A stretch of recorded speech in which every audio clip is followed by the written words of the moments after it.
आज से सिर्फ 300 या 400 वर्ष पहले भी कोई कहता कि इस ब्रह्मांड में कुछ ऐसे भी ग्रह हैं जहां कई दिनों तक सूर्य अस्त नहीं होता, यानी पृथ्वी पर कई दिन बीत जाते हैं तब भी वहां सूरज डूबता नहीं है, तो इस बात का कोई यकीन नहीं करता। लेकिन आज हमें यह मालूम चल चुका है कि कई ऐसे ग्रह हैं जहां पे सूरज कई दिनों तक नहीं डूबता। इसलिए हमें यह समझना होगा कि एक इंसान है, उसकी जानकारी हमेशा सीमित है। उसने ब्रह्मांड पर जब पहली बार कदम रखा था, उसके पहले वो सोचता था कि जब वो इस स्पेस में जाएगा, इस आसमान में पहुंचेगा, तो वो पूरे ब्रह्मांड को जान जाएगा, एक सीमित दायरा होगा। पर बाद में इंसान को पता चला कि वो जितना सोच सकता है, ये कुदरत, ये ब्रह्मांड उससे कई गुना बड़ा है, बल्कि वह बढ़ता ही जा रहा है। ये भी कई रिसर्चेस सिद्ध कर चुकी हैं। और इसी के साथ साथ हमें यह भी समझ में आता है कि इंसान की जो धारणाएं हैं वह उसकी सीमित जानकारी के हिसाब से बनती हैं, जो पूरी तरह सत्य हो न हो ये कोई नहीं कह सकता है। अब ये बात विज्ञान के जगत में भी लागू होती है और आध्यात्म के जगत में भी लागू होती है। यही नहीं, माइक्रोस्कोप के आविष्कार के पहले पश्चिमी विद्वान इस बात पर भी मजाक उड़ाते थे कि भारतीय ग्रंथों में जो लाखों योनियों का वर्णन है, ये कपोल कल्पना है, क्योंकि उन्हें ये लगता था कि जितने स्पेसीज हम देख पा रहे हैं उतने ही हो सकते हैं, तो ये अतिरिक्त क्यों संख्या बताई गई। लेकिन माइक्रोस्कोप का जब इन्वेंशन हुआ तो मालूम चला कि कई सूक्ष्म जीव मौजूद हैं। इसी परंपरा ने ग्रहों के बारे में कई ऐसी बातें कही जिन्हें बहुत दिनों तक समझा नहीं जा सका। उदाहरण के लिए मंगल को रक्षक बताया गया फलित ज्योतिष में, और आज मानव सभ्यता को बचने के लिए अगर कोई ग्रह दिखाई दे रहा है, सुरक्षा कारक कोई ग्रह दिखाई दे रहा है, तो वह मंगल ग्रह ही है, जहां इंसान को किसी भी विपत्ति में बसाने का वैज्ञानिक सोच रहे हैं। वहीं जीवन की संभावना दिख रही है थोड़ी बहुत, और कहीं नहीं दिख रही है। इसलिए कई चीजें जो बहिर्दृष्टि से नहीं जानी जा सकती, आउटर आइज से नहीं जानी जा सकती, वे इनर आइज से यहां जानी गई, यहां अंतर्दृष्टि से समझी गई। यूनिवर्सिटी ऑफ हाइफा के फिलोसफी डिपार्टमेंट के प्रोफेसर सॉल इस्माइल्स्की ने थ्योरी ऑफ इल्यूजनिज्म दी, यानी भ्रम का दर्शन, भ्रम का जो फिलॉसफी है वो उन्होंने प्रस्तावित की। उनके अनुसार इंसान की फ्री विल एक भ्रम है, लेकिन हम उसको हतोत्साहित ना करने के लिए ये बात नहीं कहते। हम कहते हैं नहीं ठीक है, तुम भी स्वतंत्र हो, लेकिन सच्चाई यह है कि इंसान की फ्री विल जैसा कुछ नहीं होता। इंसान परवश है और एक भ्रम में जी रहा है कि नहीं मैं कुछ हूं। बौद्ध परंपरा में पैदा हुए विश्व के महानतम दार्शनिकों में से एक नागार्जुन ने हर चीज का खंडन किया, लेकिन आखिरी में उसने तर्क का भी खंडन कर दिया। उसने कहा तर्क भी शून्य है, उससे भी कुछ प्राप्ति नहीं होती, वह भी सत्य नहीं है। तो इसलिए हमें यह समझना होगा कि जिस ऋषि परंपरा ने हमें ज्योतिष, वेद, वेदांत और उपनिषद जैसे पॉजिटिव ग्रंथ दिए, उन्हीं ने यह भी जाना कि जो विश्व का परम सत्य है वह मानव में ही साकार होता है। मानव की अपनी सीमा तो है, लेकिन जो भी सत्य अनुभव होगा वो उसमें ही होगा। उस तक ही वह सत्य सीमित नहीं है, लेकिन अनुभव भी उसी में हो रहा है। इसलिए इस विश्व में ही, इस जगत में ही सबसे बड़ी घटनाएं जो हुई हैं उन्हें हम अवतार कहते हैं, और उनमें भी परात्पर ब्रह्म परमात्मा राम का अवतरण है। यह ऋषि परंपरा हमें बताती है। और मैं आज रामचरितमानस के 6वें उस श्लोक का जिक्र करने जा रहा हूं जहां पहली बार रामचरितमानस में भगवान श्री राम का विशद वर्णन प्रारंभ होता है।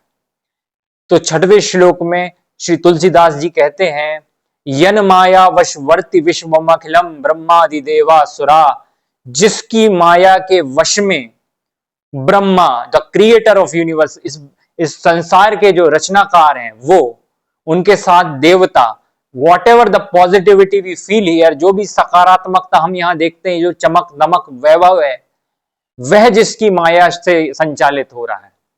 और उसके साथ ही असुर, नेगेटिविटी भी जिससे जन्म लेती है। दोस्तों ये सोचने वाली बात है कि ऐसा क्यों कहा गया। देखिए, इस्लाम या पश्चिमी धर्मों में शैतान को खुदा से जन्मा हुआ नहीं बताया, तो इससे प्रॉब्लम क्या खड़ी हो गई, समस्या क्या हो गई, उसकी अपनी सत्ता सामने आ गई। कि नहीं वो भटका देता है, यानी वो शुरू से है, आदि से उसके सामने खड़ा है, यानी वो भी स्वतंत्र सत्ता है। तो यहाँ जो खुदा है उनका वो अक्षम हो जाता है साबित कई बार, क्योंकि जब शैतान भटका पा रहा है आपको और आपसे जन्म नहीं ले रहा, यानी उसकी अपनी सत्ता है, उसका अपना बल है जब वो भटका दे रहा है बंदे को। लेकिन यहाँ इस प्रॉब्लम को सिरे से खारिज कर दिया गया।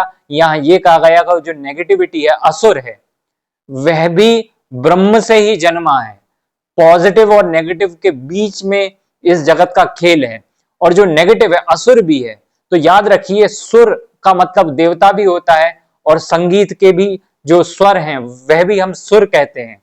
और असुर जो है, जो छंद में नहीं है, जो स्वर में नहीं है, यानी वो स्वर में आ सकता है, उसके अंदर भी कहीं ना कहीं ब्रह्म मौजूद है, राम से जन्मा है वह। इसलिए हमारे यहाँ असुर को भी राम की माया के वशीभूत बताया गया। अगर यहाँ कुछ नेगेटिव घट रहा है तो ये ना माने कि वो अपनी ही स्वतंत्र विल से हो रहा है, नहीं, ऐसा नहीं है। जिसकी माया में वशीभूत है सब कुछ, और माया शब्द को यहाँ नकारात्मक मत समझिए। माया वह है जिसके परकोटे में, जिसके कवर में ब्रह्म का सत्य छुपा है, क्योंकि डायरेक्ट अप्रोच जहां भी इंसान का हो जाता है वह वस्तु कलुषित होती है। इसलिए ब्रह्म परमात्मा राम हमेशा एक स्वर्ण परकोटे में है, जैसा उपनिषद कहते हैं, यन माया वशवर्ती, जिसकी माया के वश में है सब कुछ, जो स्वयं अपने को जाहिर नहीं करता है कभी भी, वो उन्हीं को जाहिर करता है जो इस माया को भी प्रणाम कर लेते हैं। इसलिए यहाँ देवी की महामाया की पूजा का विधान है। यह प्रकृति के तत्वों को बैलेंस करके चलने की परंपरा है, तभी राम तक पहुंचा जा सकता है। इसके बाद तुलसीदास कहते हैं, यत सत्वाद मृषैव भाति सकलम रज्जौ यथा हेर भ्रम, जिसके जाने बिना झूठ भी सत्य मालूम पड़ने लगता है।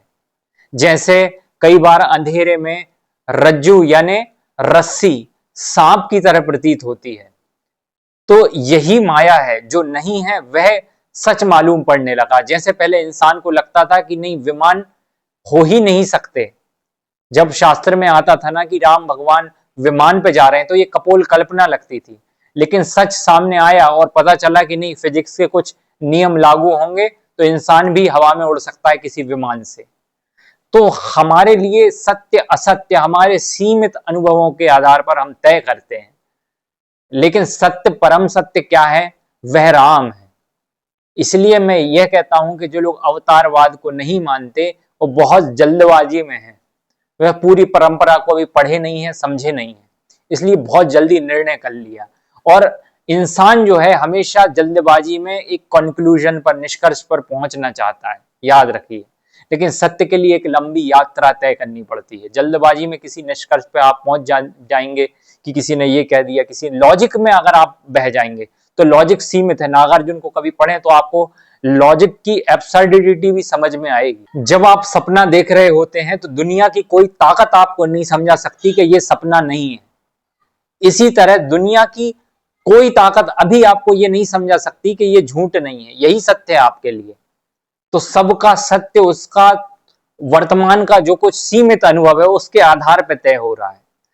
इसीलिए एक कथा आती है जापान में भी और सनातन शास्त्रों में भी जनक के संबंध में, कि एक जापान के फिलोसोफर ने सपना देखा कि वह तितली बन गया है, और जाग के वो कहता है कि मुझे डाउट है कि कहीं ऐसा तो नहीं कि वह तितली सपना देख रही है कि ये सब जो कुछ मेरे साथ अभी यहाँ चल रहा है।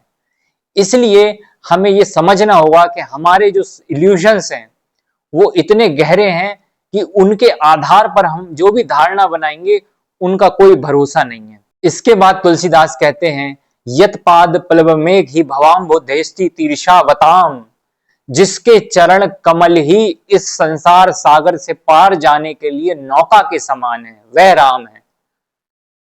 अब समझिए इस बात को, इंसान का मन कहीं भी शांति नहीं पाता है। वह लॉजिकल गुरुज के फेर में रहता है लेकिन अशांत ही लौटता है। उसको सारे लॉजिक समझा देते हैं, पूरी तरह हाईली इंटेलेक्चुअल। हालांकि स्पिरिचुअलिटी और इंटेलेक्चुअलिज्म का कोई दूर दूर का कोई खास संबंध नहीं है। इवन इंटेलेक्चुअलिज्म भी स्पिरिचुअलिटी में आता है तो वो बुद्धि को थकाने के लिए आता है।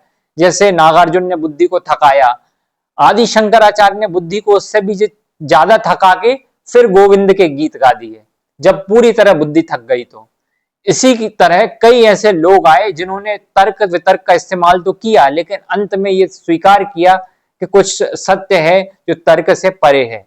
इसलिए लॉजिकल गुरुज, इंटेलेक्चुअल गुरुज के पास आपको लॉजिक्स और कुछ इंटेलेक्चुअल सेटिस्फेक्शन तो मिल जाता है, लेकिन आपको शांति नहीं मिलती। वह तो श्री राम के चरणों में ही है, क्योंकि जो भानुकुल भानु परमात्मा परात्पर ब्रह्म के अवतार हैं, उनके ही चरणों में यत पाद पलव की भवाम बुधे स्थिति ईर्षावताम, जिसके चरण कमल ही नौका है। इसलिए रामचरितमानस ने नाम गरीब अनेक नवाजे, तुलसीदास कहते हैं इस नाम ने, इस राम नाम ने कई लोगों को तार दिया। हमारी बुद्धि में तो इस धराधाम पर अवतरित कुछ संत ही पूरे नहीं समा पाते, तो हम अवतारों को कहां से समा पाएंगे। जब एक संत, एक सदगुरु जन्म लेता है, वही आपकी बुद्धि की पकड़ से बाहर हो जाता है, तो फिर एक अवतार को आप कैसे पचा पाएंगे। वो तो सदियों में घटने वाली घटना है। तो जिसके चरण कमल ही नौका के समान है, और इस पूरे ग्रंथ को जब आप पढ़ेंगे तो आपको ये महसूस होगा कि ये सच में एक ऐसी नौका है जिसमें बैठ के आराम से इस भ्रमजाल से पार जाया जा सकता है। और इसके बाद तुलसीदास कहते हैं, वंदे हम तम शेष कारण परम रामाख्यमीशम हरिम। उन कारणों के भी कारण हरि के अवतार राम की मैं वंदना करता हूं।